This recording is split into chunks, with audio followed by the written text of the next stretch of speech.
അപ്പോൾ ഈ നമ്മൾ എന്തിനാണ് ഉടമ്പടി ധ്യാന പ്രബോധനങ്ങൾ വെക്കണത്? എന്തുകൊണ്ടാണെന്ന് വെച്ചാൽ ഈ ഉടമ്പടി അനുവർത്തിക്കുമ്പോൾ ഒരു വ്യക്തിക്കുണ്ടാകേണ്ട അടിസ്ഥാന മനോഗുണങ്ങളുണ്ട്. അതിലൊന്നാണ് ദൈവസ്നേഹം, പിന്നെ എന്താണ് സത്യസന്ധത. ഇത് രണ്ടും കറക്റ്റ് ചെയ്താൽ തന്നെ ഉടമ്പടി ഉടനെ പോകാൻ തുടങ്ങും. ദൈവസ്നേഹവും സത്യസന്ധതയും. പിന്നെ വിഷയത്തിൽ നിന്ന് മനസ്സ് മാറ്റണം. ഇപ്പം നിങ്ങൾ ഭാര്യ ഭർത്താവിൽ അകന്നിരിക്കുകയാണ്. അപ്പോൾ നിങ്ങൾ വന്ന് ഉടമ്പടി എടുത്ത് വണ്ടി കയറി വീട്ടിൽ ചെന്ന് ഇവിടെ ഉടനെ മെസ്സേജ് എടുത്ത് നോക്കാം. ദൈവമേ, അവിടെ ചെല്ലുമ്പോൾ തന്നെ കാല് കുത്തുമ്പോൾ തന്നെ ഭർത്താവ് വിളിക്കുമെന്നാണല്ലോ പറയണത്, നോക്കിയേക്കാവുന്ന. ഒരു പരിപാടി ചെയ്തിട്ടില്ലേ, ആകപ്പാടെ വന്ന് ഉടമ്പടി എടുത്തിട്ടേ ഉള്ളൂ. ഇപ്പം തന്നെ റിസൾട്ടിനെ കുറിച്ച് അവളുടെ വിഷയത്തെക്കുറിച്ചും ആവശ്യമില്ലാത്ത ആദ്യമാണ്. ദൈവം അത് ചെയ്തോളും മോളെ. നീ ദൈവത്തെ ആദ്യം സ്നേഹിച്ച് നീ ദൈവവും തമ്മിലും നീ ഇപ്പോൾ ഭർത്താവുമായി ഡൈവേഴ്സ് ചെയ്ത കാര്യമല്ലേ, അയാൾ ഇനി പിള്ളേരുമായിട്ട് തന്നെ തിരിച്ച് വന്നോട്ടാ. എന്നാലും എത്ര കൊല്ലം നിങ്ങൾ ജീവിക്കും? 50 കൊല്ലം കൂടി ജീവിക്കും. പിന്നെ ചത്ത പോലെ രണ്ടും പല കാര്യമുണ്ടാ ഇല്ലേ? പക്ഷെ നിങ്ങൾ ദൈവവുമായിട്ട് ഡൈവേഴ്സ് ആയല്ല. അതെന്താ നിങ്ങൾക്ക് പ്രശ്നമില്ലാത്തത്? ആദ്യം ദൈവവുമായിട്ട് ഡൈവേഴ്സ് ആയിട്ടല്ലേ ഭർത്താവുമായിട്ട് ഡൈവേഴ്സ് ആയത്? അതല്ലേ നമ്മൾ ചിന്തിക്കേണ്ടത്. ആദ്യം ദൈവവുമായിട്ട് ഇന്ന് ഡൈവേഴ്സ് ആയിട്ടല്ലേ ഇപ്പോൾ ഭാര്യയുമായി ഡൈവേഴ്സ് ആയത്? നിങ്ങൾ ദൈവവുമായിട്ട് യൂണിയനിൽ വരിക. ആദ്യം പ്രാർത്ഥിക്കുക, കർത്താവായ ദൈവമേ,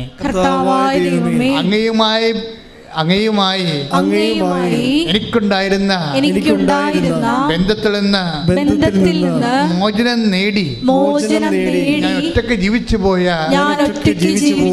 കാലങ്ങളെ ഓർത്ത് ഞാൻ മാപ്പ് ചോദിക്കുന്നു. കർത്താവേ, ആരെല്ലാം പിരിഞ്ഞാലും കുറച്ച് കാലത്തേക്കാണെന്നുള്ള ബോധ്യം എനിക്ക് നൽകണമേ. അതേസമയം അങ്ങുമായി പിരിഞ്ഞാൽ നിത്യദേവതയെ പിരിയുന്നു എന്നുള്ള സങ്കടങ്ങളാൽ എന്നെ അഭിഷേകം ചെയ്യണമേ.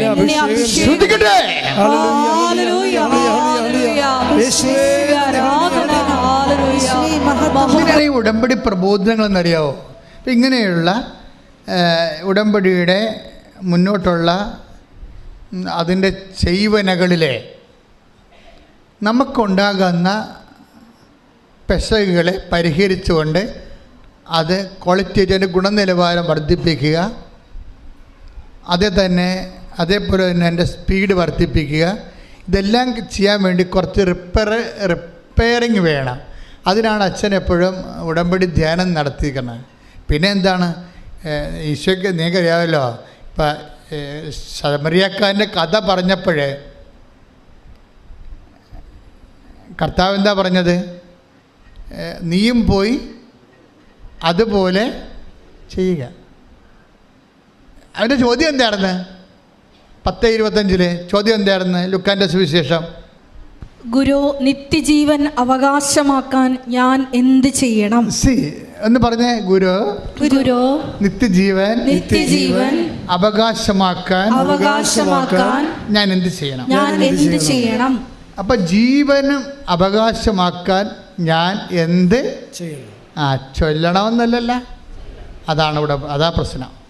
ഉടമ്പടിയുടെ കണ്ടന്റ് അവിടെ ഉണ്ട് അല്ലേ? ഞാൻ എന്ത് ചെയ്യണം? അപ്പം അയാൾക്ക് മനസ്സിലായി, അയാൾക്ക് നിയമജ്ഞന് കാര്യം മനസ്സിലായി. ചൊല്ലിയത് കൊണ്ട് കാര്യമൊന്നുമില്ല, ചെയ്യേണ്ടി വരുമെന്നറിയാം. അത് കർത്താവിനോട് തന്നെ ചോദിച്ചു. നിത്യജീവൻ എനിക്ക് വേണ്ടത് 10-80 കൊല്ലത്തെ ജീവിതമല്ല, നിത്യത വരെയുള്ള ജീവിതമാണ്. അത് നിത്യത വരെയുള്ള ജീവിതം കിട്ടാൻ ചൊല്ലിക്കൊണ്ടിരുന്ന ശരിയാകത്തില്ല. എന്തെങ്കിലും ചെയ്യേണ്ടി വരുമെന്ന് പുള്ളിക്കറിയാം. എന്തെങ്കിലും ചെയ്യേണ്ടി വരും. പക്ഷേ എന്താണ് ചെയ്യേണ്ടതെന്ന് പുള്ളിക്ക് അറിയത്തില്ല. അതൊരു കർത്താവിനോട് ചോദിച്ചു, ഞാൻ എന്താണ് ചെയ്യേണ്ടത്? അപ്പം ചെയ്യേണ്ടത്, ഒന്ന്, നീ ദൈവത്തെ സ്നേഹിക്കണം. രണ്ടാമത്, അയൽക്കാരനെ സ്നേഹിക്കണം. അപ്പോൾ അയാൾ ചോദിച്ചു, ആരാണ് എൻ്റെ അയൽക്കാരൻ? അപ്പോൾ പറഞ്ഞു, ബന്ധവും സ്വന്തവും വർഗവും മതവും ഒന്നും അല്ല നോക്കേണ്ടത്. മനുഷ്യന് ഒരു ആവശ്യം വന്നാൽ ആ മനുഷ്യനായിട്ടയാളെ കണ്ടിട്ട് ദൈവത്തിൻ്റെ പേരിൽ അയാളെ കാണണം. അയാളുടെ മതം നിങ്ങളുടെ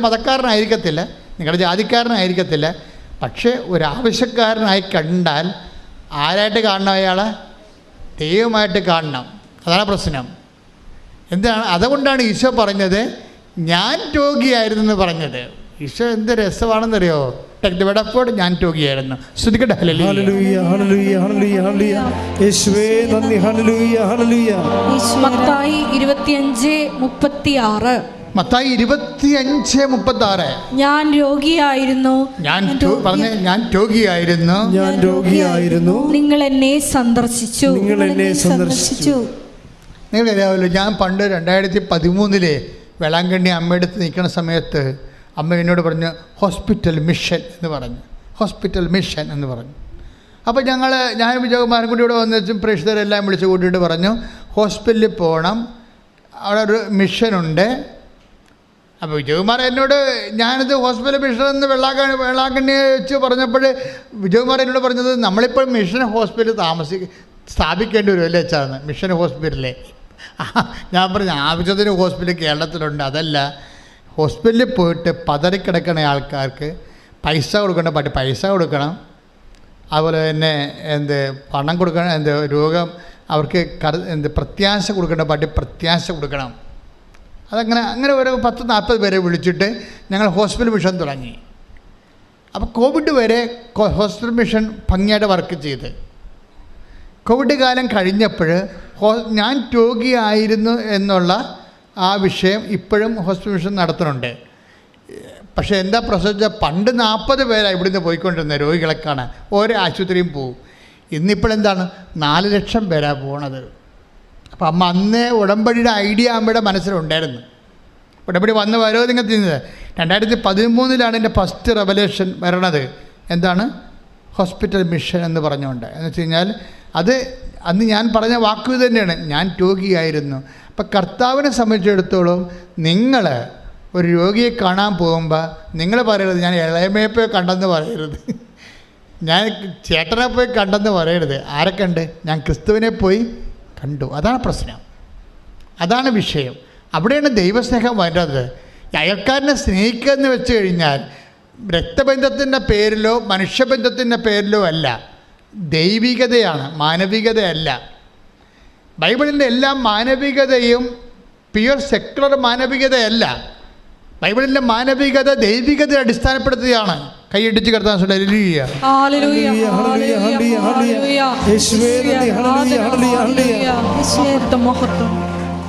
അത് ഇപ്പം ചില സെക്യുലർ സംഘടനകൾക്കെല്ലാം മാനവികതയ്ക്ക് പ്രാധാന്യം കൊടുത്തിട്ട് മനുഷ്യാവകാശമൊക്കെ പറയുന്ന ഫെഡറലായിട്ടുള്ള ആൾക്കാരുണ്ട്. അതുപോലെ തന്നെ ആധുനിക കാലങ്ങളിൽ ദൈവത്തെ മാറ്റി നിർത്തി ചിന്തിക്കുന്നവരും ആലോചിക്കുന്നവരും ജീവിക്കുന്നവരും ഒക്കെ മാനവികതയെക്കുറിച്ച് പറയാറുണ്ട്. കാര്യം ഇവന്മാർക്ക് എവിടെയെങ്കിലും ഒന്ന് കാലുകുത്തണ്ടേ? അതിന് ഇവർ എന്തിനു വേണ്ടി പ്രവർത്തിക്കുന്നോ, എന്തിനു വേണ്ടി ജീവിതം ഒഴിഞ്ഞു വെക്കണമെന്ന് ചോദിച്ചു കഴിഞ്ഞാൽ ഉടനെ അവർ പറയും മാനവികത എന്ന് പറയും. ഈ മാനവികത അടിസ്ഥാനം എന്താണ്? ദൈവികതയാണ്. അതുകൊണ്ടാണ് ക്രിസ്തു പറഞ്ഞത് നിങ്ങളെ സഹായിക്കുമ്പോൾ ഞാൻ ഞാൻ നഗ്നനായിരുന്നു, നിങ്ങളെന്നെ ഉടുപ്പിച്ചു. അതെന്താണ്?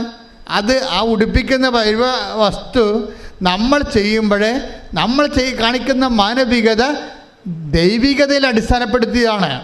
ദൈവികത അടിസ്ഥാനപ്പെടുത്താതെ ഒരു മാനവികത ചെയ്താൽ അതിൻ്റെ എത്തിക്സ് എവിടെ പോയി നിൽക്കും? ഓരോരുത്തരും പോയി നിൽക്കത്തില്ല. It is left in the air. താഴെ മോളിൽ പൂവില്ല, താഴെ വേരുമില്ലാത്ത ഒരു ധാർമ്മികത എത്ര കാലം ഇവിടെ നിലനിൽക്കും? അതിനുവേണ്ടി ആർക്ക് രക്തസാക്ഷിയാകാൻ പറ്റും? സഭയിൽ എന്തുകൊണ്ടാണ് ഇത്തരം രക്തസാക്ഷികളുള്ളത്? അതായത് സഭയുടെ ധാർമ്മികതയ്ക്ക് കാലുകൊത്താനൊരു ഇടമുണ്ട്. സഭയുടെ ധാർമ്മികതയ്ക്ക് പൂത്തു നിൽക്കുമ്പോൾ അത് നിറയെ ഫലങ്ങൾ പായിക്കുന്നുണ്ടെങ്കിൽ അതിൻ്റെ അടിവേരുകൾ ദൈവത്തിൽ ഊന്നിയതാണ്.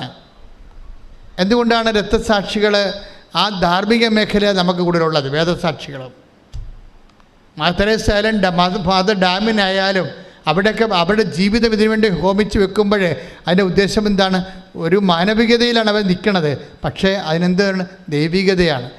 മാനവികത ദൈവികതയിൽ ഊന്നാത്ത മാനവികതയാണെങ്കിൽ നിങ്ങൾ ഒരു അധർമ്മത്തിൻ്റെ പേരിൽ മരിക്കാൻ നിങ്ങൾ തയ്യാറാകത്തില്ല, പക്ഷെ കൊല്ലാൻ നിങ്ങൾ തയ്യാറാകും. ചില സംഘടനകൾക്ക് ഇവിടെ രക്തസാക്ഷികൾ മുട്ടിട്ട് നടക്കാൻ പാടില്ല. എന്തുകൊണ്ടാണ്? ദൈവികതയില്ലാത്ത മാനവികത ആഘോഷിക്കുന്നവരെ സംബന്ധിച്ചിടത്തോളം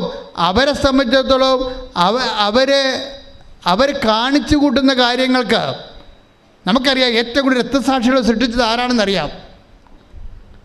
മനുഷ്യന് നന്മയ്ക്ക് വേണ്ടി പോയി പ്രവർത്തിച്ചിട്ട് അതിൻ്റെ പേരിൽ സ്റ്റാൻസ്വാമിയെപ്പോലെ രക്തസാക്ഷിയായ ആൾക്കാരൊന്നുമല്ല, മറിച്ച് അല്ലാതെ രക്തസാക്ഷിയായ ആൾക്കാർ, മനുഷ്യൻ്റെ കഴുത്തേക്കാരുടെ കൈമേടിച്ച് ജീവൻ പോയ ആൾക്കാരുണ്ട്. എന്താ പ്രശ്നം എന്ന് വെച്ച് കഴിഞ്ഞാൽ ധർമ്മം തന്നെയാണ് നീതി, നീതി തന്നെയാണ് ധർമ്മം എന്നൊക്കെ പറയുമ്പോഴേ ഈ ധർമ്മവും നീതിയും അടിയുറക്കണം എന്തിലാണ്?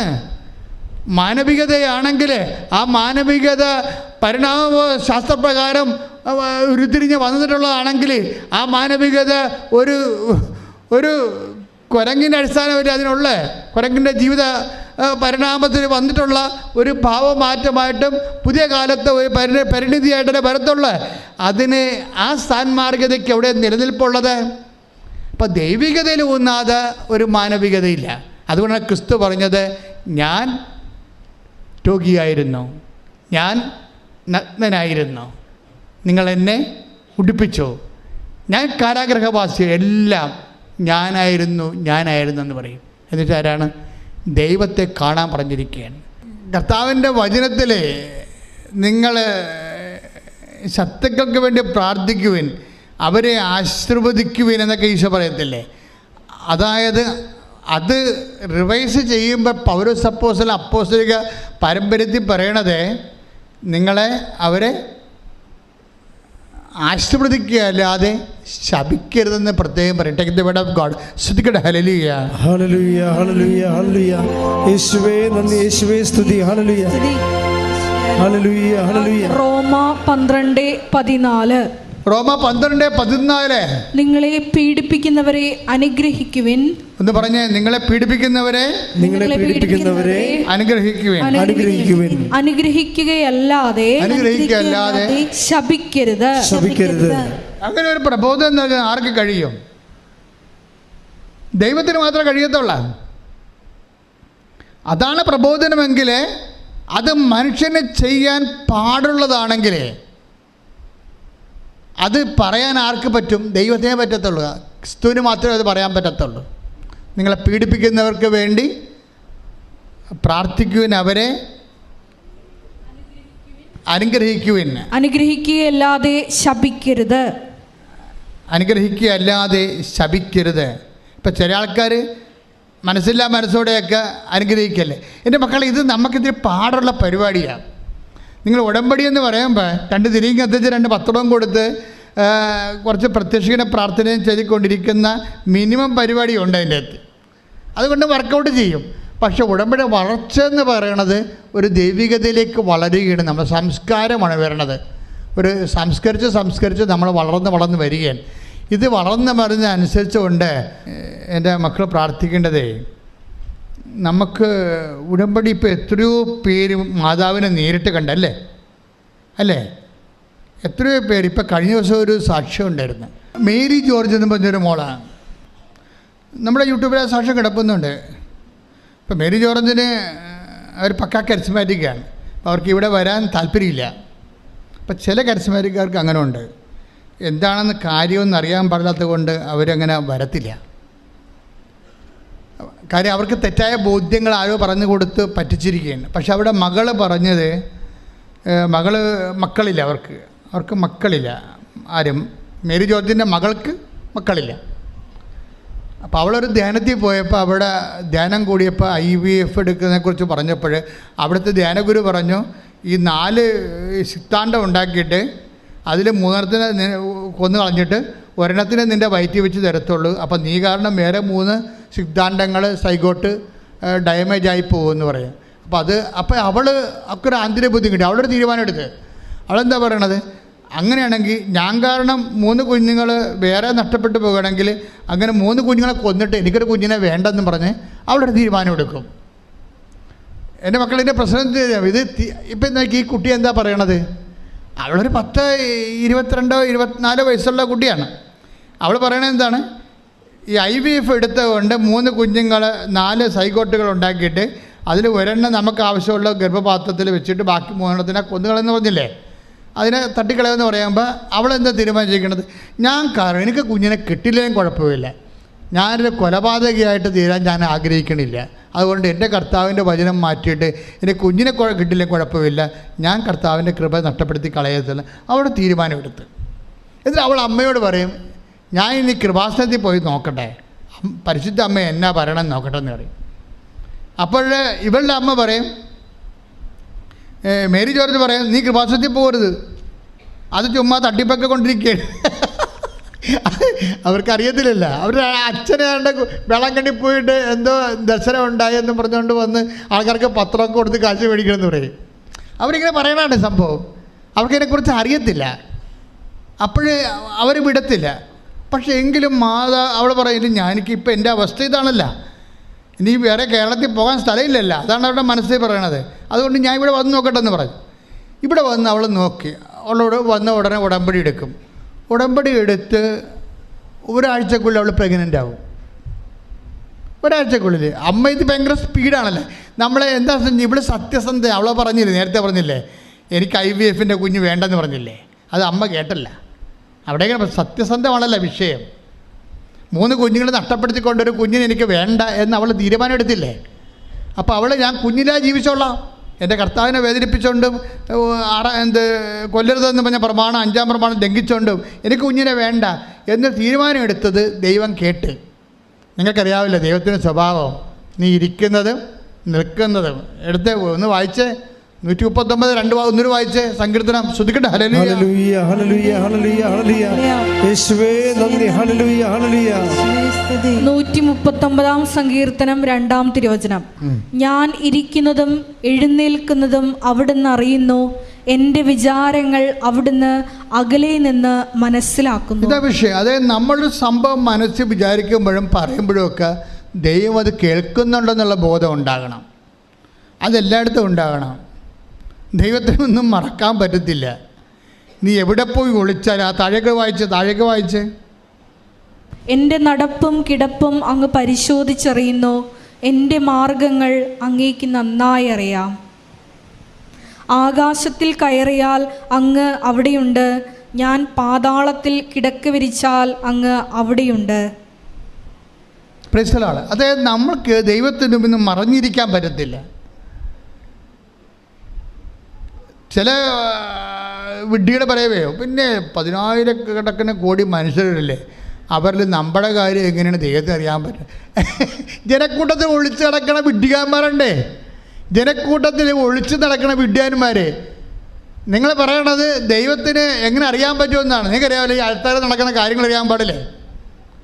ആൾക്കാർ നടക്കും ഓരോ വ്യക്തിയെക്കുറിച്ചോ, ഓരോ വ്യക്തിയുടെ ചിന്തകൾ, ചെയ്തികൾ, ആ വ്യക്തിയുടെ മൂവ്മെൻറ്റ്സ്, എല്ലാ കാര്യങ്ങളെക്കുറിച്ചും കർത്താവിൻ്റെ തിരുസന്നിധിയിൽ കൃത്യജ്ഞാനമുണ്ട്. അതുകൊണ്ട് തന്നെ എന്തുമാത്രം നമ്മൾ വിശുദ്ധിയോടെ ജീവിക്കുക. ഒന്ന് പ്രാർത്ഥിച്ച മക്കളെ. കർത്താവായ ദൈവമേ, സത്യസന്ധമായി ജീവിക്കാൻ, വിശുദ്ധിയോടെ സാക്ഷിയാകാൻ എനിക്ക് ആന്തരികമായ ശക്തി നൽകണമേ. അതായത് ഉടമ്പടി ദൈവമായിട്ടുള്ള ഒരു ഇൻട്രാക്ഷനുള്ള പേഴ്സണൽ പ്രസൻസ് ഫീൽ ചെയ്യുന്ന ഏറ്റവും വലിയ ഒരു പ്രാർത്ഥനാ പദ്ധതിയാണ്. കാര്യം ഇപ്പം കഴിഞ്ഞ വർഷത്തിൽ ഞാൻ ഈ വരുന്ന മേരി ജോർജിൻ്റെ സാക്ഷ്യം തന്നെ കേൾക്കാം.